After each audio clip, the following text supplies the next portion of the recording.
All right, let's begin. Welcome today. Sorry for the technical difficulties, everybody. This is Dr. Shell with MBA Admit. We're very happy to be here today again with a GMAT Club. Today, we're talking about the EMBA return on investment. And so we're talking about some things like salary increases and promotions, but also much broader than that. So let's go through and get a little perspective with all this. First, let me tell you a little bit about our company. We at MBAadmit.com have been around, and I've been personally doing admissions advising for over 30 years. The company is about 21 years old and predates all the top EMBA programs. The significance of that is that we've been around to see all of these top programs from year one of their existence.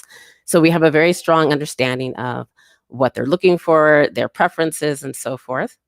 We've had success with helping candidates to all the top US EMBA programs, as well as those abroad in Europe. We have a team of advisors that help with the admissions consulting, and clients are able to work directly with me. So here's some of the schools that we've had success with. We welcome you to come to our website, send your resume, or fill in the info of the profile evaluation form. We are more than happy to give you our perspective about how strong you are as an EMBA candidate. So let's go over some EMBA basics before we get into the discussion about return on investment. The term EMBA is abbreviated for the name Executive Master of Business Administration. EMBA programs are targeting older candidates. By older, we mean basically those people with 7 years or more of experience. That can be someone in their late 20s all the way up to the mid 50s. The reason that these type of programs are more of interest to people of that age range is because by then, when you're more advanced in your career, you have a very demanding schedule, you have huge responsibilities. Oftentimes, you have a family that you're taking care of. And people of that tenure do not want to have to stop their work and relocate. So these programs recognize that. In most cases, you do not need to stop working or relocate. The programs will meet on weekends, every other weekend, once every 3 or 4 weekends, or sometimes in 1-week blocks once a month.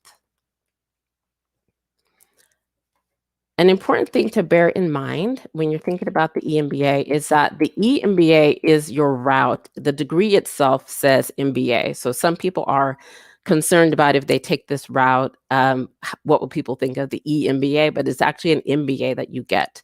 And so you become an MBA graduate of the school that you attend. Many top business schools at this point offer EMBA programs. So Wharton was one of the first large scale, fully, full steam programs out there. It was wonderful, even 15 years ago. And ever since then, we've seen others come up and are also amazing opportunities from Columbia to Berkeley to MIT. One additional benefit of the EMBA route is that when someone is older in their career, more higher up in their tenure, they don't have time to stop and study for the GMAT. That takes a lot of time to prepare for the GMAT and do well. So the schools worked with GMAC, which is the maker of the GMAT, to bring out another test called the Executive Assessment a few years back. This is much easier to prepare for, and so it gives you a good alternative. Most people can prepare in about a month and do well. And so that makes the entrance easier for you. And then on top of that, there are some schools that do not require any standardized test at all. So that's MIT, Kellogg, Cornell, NYU, among others. And so it just means that the schools are trying to make it accessible to good candidates. With the EMBA option, it is definitely a myth that you have to be significantly older to do well and get into a top school. You don't have to have an executive title, and you can be as young as 5 to 7 years of work experience and get into some of these programs. There's also a myth that you can be too old for these programs. I've not seen that yet, and so even if you're in your mid-50s, some of these schools will entertain your candidacy. College GPA. Some people are worried about, look, when I was in college, I wasn't focused, I didn't do well, and I've had a great career since then. So they're worried about the GPA standing in the way of admission to a top school. The schools recognize that for many candidates, college was about 15 years ago, and so it's no longer an accurate metric of where they are potentially. And so they give you opportunities to demonstrate in other ways that you have the quantitative capabilities to do the program. And so in many cases, people can override a low GPA to get into a top university. Non-traditional candidates, again, the EMBA is open to a wide variety of candidates. And so just recognize that you can have a whole gamut of different backgrounds that the cohort comes from. And so we've seen engineers, doctors, veterinarians, nonprofit leaders, a whole diversity. So don't think that your background will keep you out of a top program. So down to the nuts and bolts, the financial costs. If any of you have looked into this, you recognize that these EMBA programs are very expensive, relatively speaking. And so studies cite that the average cost of an EMBA program is around $75,000 a year or $150,000 total. When you look at the very top schools, they're even more expensive than that. So here's just a sample. These numbers are taken directly from websites. So Wharton will be over $200,000. So will Columbia and Kellogg. Booth will be around $194,000. MIT, $178,000 plus some change, and that's only tuition. So it is a big investment of money. You really need to go to each of the websites and take a good look at what is included in that figure. So they may give you a number of, for instance, Wharton, $210,000. But you need to look and see, is that room and board? Is it just tuition? So that you can try to compare apples to apples when you're looking at the tuitions of different schools. But by any measure, that is a big investment. So the question is it worth that investment? Well, here's some different ways to think about return on investment. I would suggest that you don't think about it only in terms of your salary increase or getting a promotion. Those are both very important things to consider, but there's a broad set of additional things to think about. And so let's walk through some of those. Credibility and brand. Now, when I talk to people who are interested in getting an EMBA, this is one of the biggest things that they're talking about, that they want the credibility that comes with the school that they will attend. So just remember that you will get the brand of the school that you attend. So Wharton, Columbia, MIT, those top schools are known for excellence. And so that becomes your brand. Also, for you, that can translate into greater credibility, influence, and authority. Skills and knowledge. These schools have built up fantastic programs over the past decade or so. And so when you go in, the students rave about all the things they learn, all the new knowledge, all the cutting edge knowledge, the new frameworks. And those things, in addition to interacting with professors and really talented peers, all of that allows them to really sharpen a great set of skills. So from leadership and soft skills to hard skills, to business fundamentals, industry-specific knowledge. It's just really a great opportunity. You also have opportunities to work directly with countries, to go to countries and work in companies there. Sometimes you're working with government entities in other countries to do assessments.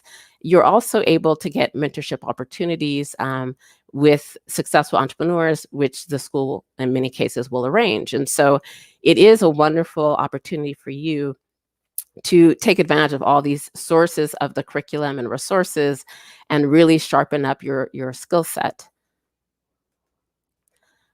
Salary increase, of course, is a major thing that people will consider when they think about paying a tuition that is as sizable as it is for most EMBA programs. And so, the information is a little bit thin about exactly what is the bounce. But there's two sources that you may want to take a look at. So the first is the Executive MBA Council's 2020 Exit Survey. From what they are seeing, they say that a typical EMBA graduate enjoys a 14.1% increase in compensation after completing the program. And so someone who began the program with $169,000 or so might have 193 right after completing the program, so $193,000. Another source is the Financial Times, and so I put the two links there at the bottom of this slide.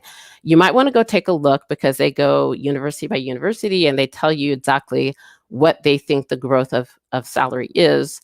And what they're trying to do is take a look from before the person starts the EMBA until a year or two after. What is the growth?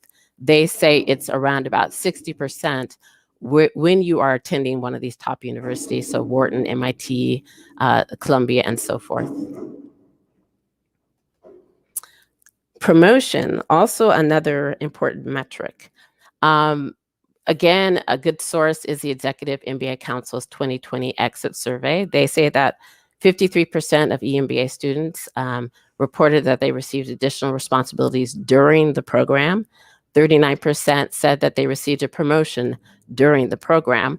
And the way that they interpret that is because this is happening during the program and not after, that the employers are actually seeing a very significant impact on skills. They're recognizing the new ideas that each of these candidates is bringing back to the company. And so they're being rewarded even before the program ends. Professional network is another important thing to consider.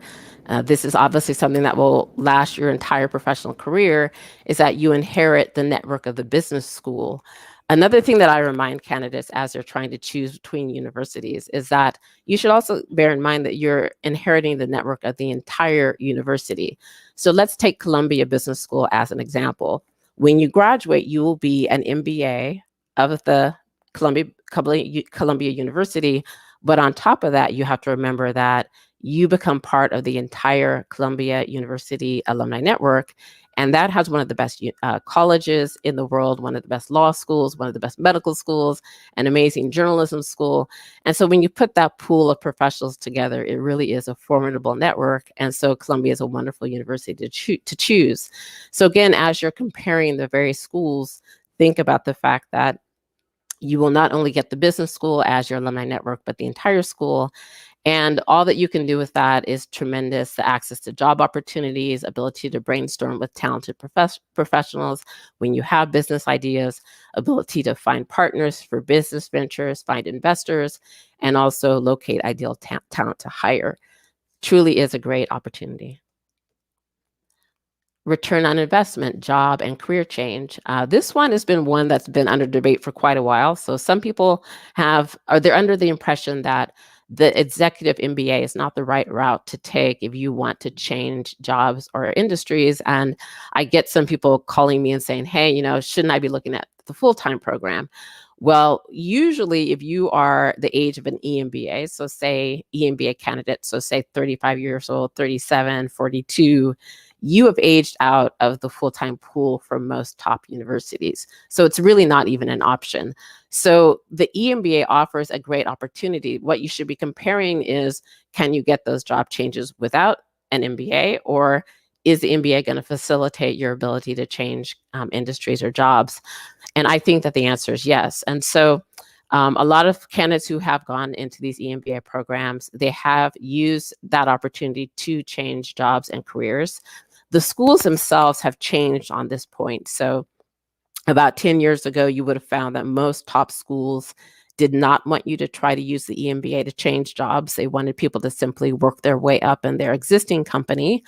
Today, they recognize that a lot of people do want that change. And so they've opened up their career services to EMBA candidates, which means that you have access to figure out what alumni are in various organizations, companies, so you can reach out to them. You can also take part in any recruiting that is occurring. Relative to the full-time program, there will be less recruiting, but the point is that you will be given resources that aid your desires to change jobs or change industries. So it is a good thing to consider if that is what you are wanting to do. Personal network. Now, this is one of the softer benefits of the EMBA, but people will rave about how when they attended a program, they were able to just immerse themselves in this cohort that had so many same aspirations and interests and ideas. And it was really like getting this whole bundle of now new lifelong friends. They really appreciate that part of the program, and it definitely can be life-changing. And then finally, when you become an alumni member of the business school and the broader university, you will, on an ongoing basis, have access to continuing education in most cases. So free continuing education in the forms of webinars or alumni events that are organized around business ideas and themes.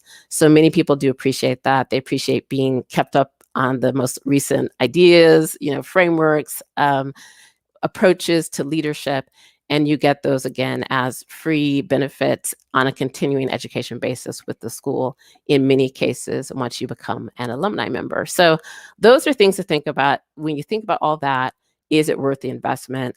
I've never had anyone attend one of these EMBA programs and say they regret it. For most people, they just rave about it. They say it's been life-changing. For people who did not do well in college, they feel like it's their second chance to get a great brand. And even for successful entrepreneurs who have the wonderful pedigrees, it just gives them all these new tools and all these new contacts to take their businesses to the next level. So people do rave, and it really is a great opportunity. Oh, one last thing. I don't want to forget this legacy factor. That is one additional thing I added in here, which is, it's a soft factor, and some people will even dispute that this one exists, but many people do believe that if you get into one of these top schools, that it does confer benefits to your children potentially. So they will argue that if you've gone to a great school, then your child will have a better chance of getting into that same school or a school like it. They call that the legacy impact. And so for those people who believe in that, that is actually another benefit, that if you get into one of these top schools, you might be positioning your child to have better outcomes once they're trying to get into colleges or graduate school. Again, it's a debatable point, but some people do believe that that's there. So those are some of the factors to consider. Feel free to reach out to us if you would like to have a profile evaluation. I'm more than happy to let you know what we think about your profile. And I know I'm going to take some Q&A in a second, but here is information about how you can reach out to us.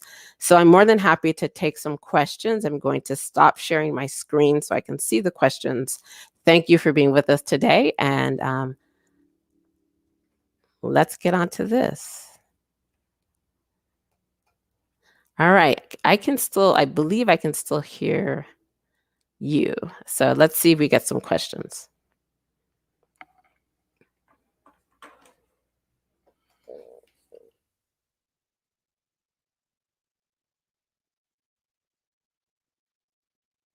Okay, so here's one.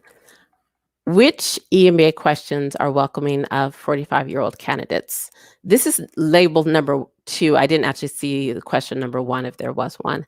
So, okay, so people over 45, I still think that most people in the ages 45 and under, 46, you pretty much have all the EMBA programs to still choose from.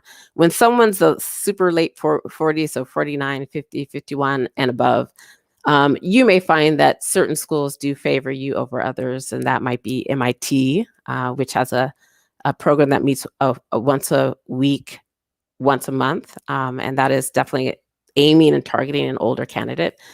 And then there's another popular one for people who are more advanced in age. It's a hard way to say that because 49, 50 is not that old these days. But Columbia Business School has a global EMBA program that, again, tends to attract people who are older.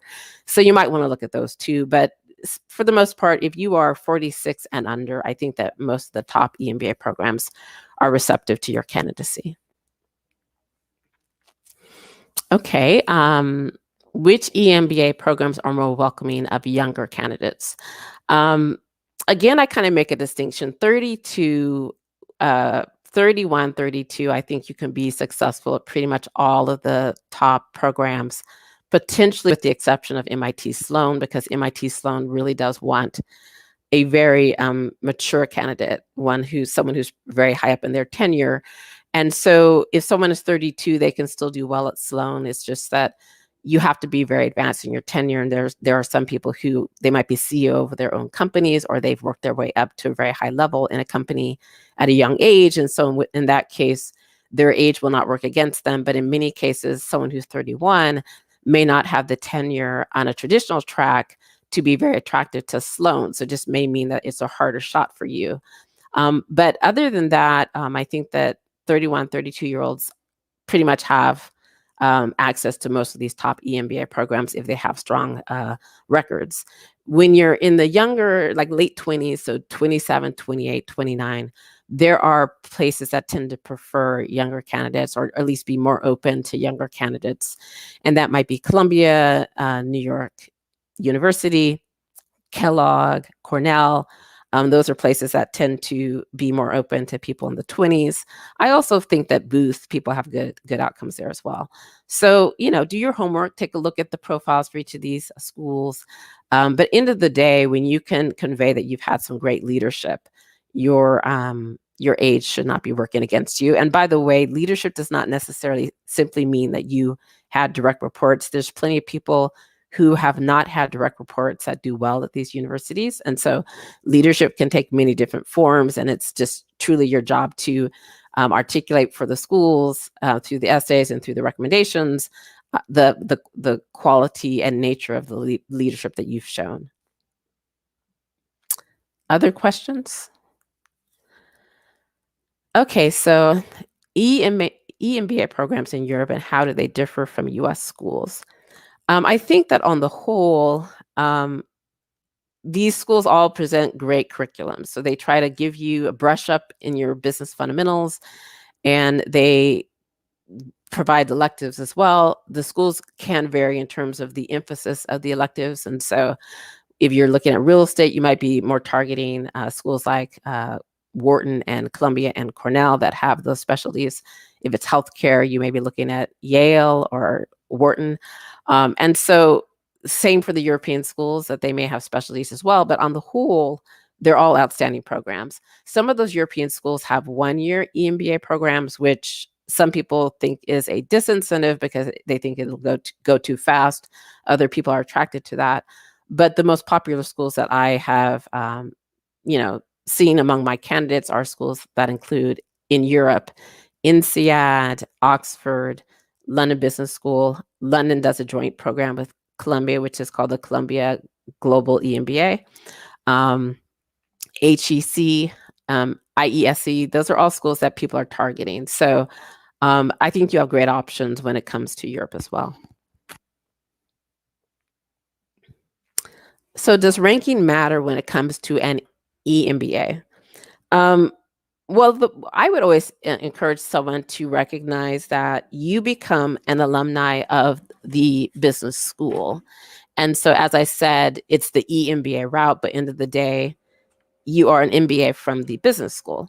And so you should look at EMBA rankings when you're thinking about, will the curriculum be something that you like?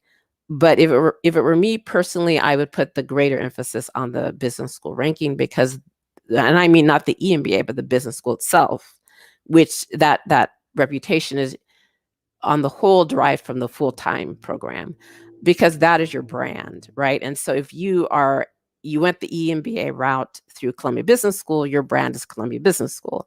And if you went the EMBA route to Cornell, then your brand is Cornell. And so I would put the emphasis there. I'd take a look at what the full-time rankings are.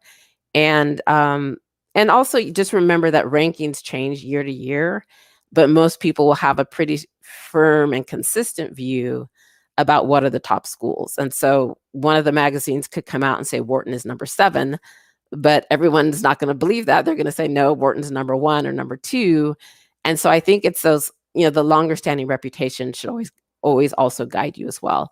So take a look at full-time rankings, take a look at EMBA just for the curriculums or what it tells you about the curriculum. And then also think about the longer term reputation of the schools. And with all of that, I think you can make sensible choices about which of those schools should be making your cut and should be your top choices as well.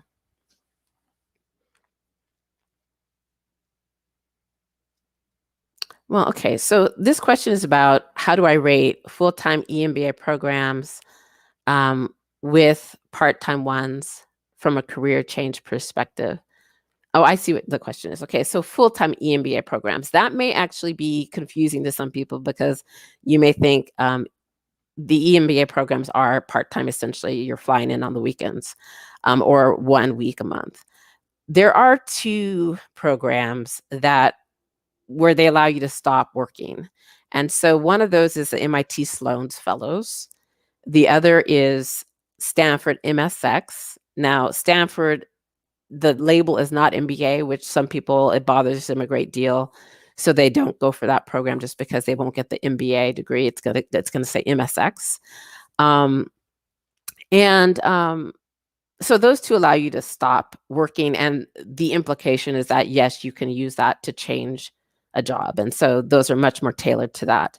Part-time ones, I think, kind of fall in the same category as the part-time EMBA type of thing. So whether it's a part-time program or an EMBA program that meets on weekends, you have to do a little bit more networking yourself. You have to be a little bit more proactive, whereas the full-time ones that allow you to stop working, there's just going to be more recruiting opportunities built into that. So if you are trying to change careers, some people might argue those are better, but those are only two programs and they are small. So the odds of getting into those two are going to be a lot harder than trying to get into a regular EMBA program. So just bear that in mind that, those are in demand because they are kind of stop working and focus only on the MBA type of thing. I expect that we're going to see more and more of those pop up because, again, the schools are recognizing that people want changes sometimes and they want that pause. And so far, like I said, there's also two additional programs to mention besides MIT and Stanford MSX. Kellogg has a 1-year full-time program, and so does Cornell. So you can always look at those two as well. But again, they're small and demand is pretty high for those.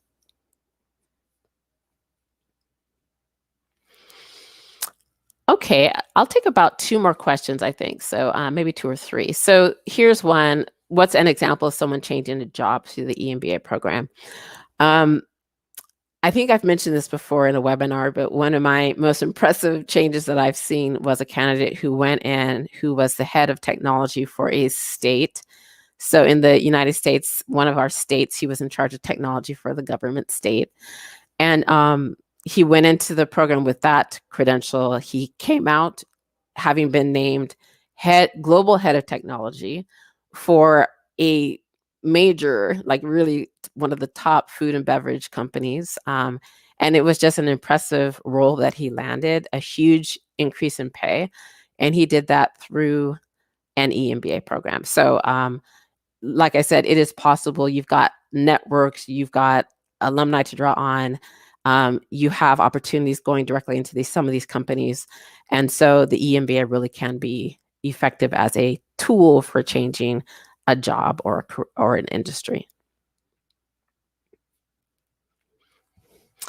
Okay, so financing options. People, of course, they would love to not have to pay for this out, but themselves, obviously, it's a lot of money. But the schools do look at candidates on the whole and say, look, you're working, you're making a decent salary, you can pay for this. You may not want to, but you can. And so you get, for most people, that would mean that they might take a loan for some of the tuition. Some people are fortunate and they have companies that are willing to pay. And that's some good information GMAT Club is mentioning here. But companies sometimes will sponsor the applicant to go through the program fully or in part. So you should be looking into all those options. Like, does it have a program to pay for tuition? If not, can you convince them to help pay for some of your tuition? And then, of course, there are loans that you can take. Some of the schools do offer scholarships, but it's not very many of them. And I've seen many more go to women than others because women are underrepresented in the pool, and the schools are trying to reach out to get more women in the programs. So scholarships are much more limited. And so you'll have to look at some of those other routes. So if you're trying to get financing.